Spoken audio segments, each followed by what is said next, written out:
10 katotohanan tungkol sa tahimik na tao. Una, ang tahimik na tao, madaldal talaga sila sa mga taong kaklose nila. Sila ay may 1 o 2 kaibigan lamang, yung totoong kaibigan. Pangatlo, mahiyain sila.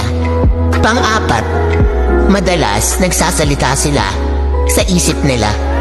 Pang-5, sila yung may mga magandang ngiti at nakakatawang tawa. Pang-6, sila ay tapat sa kanilang karelasyon. Pang-7, sila ay mapagmatsyag sa lahat ng sitwasyon. Pang-8, tahimik sila pero iba kung magalit. Kaya wag na wag mong gagalitin.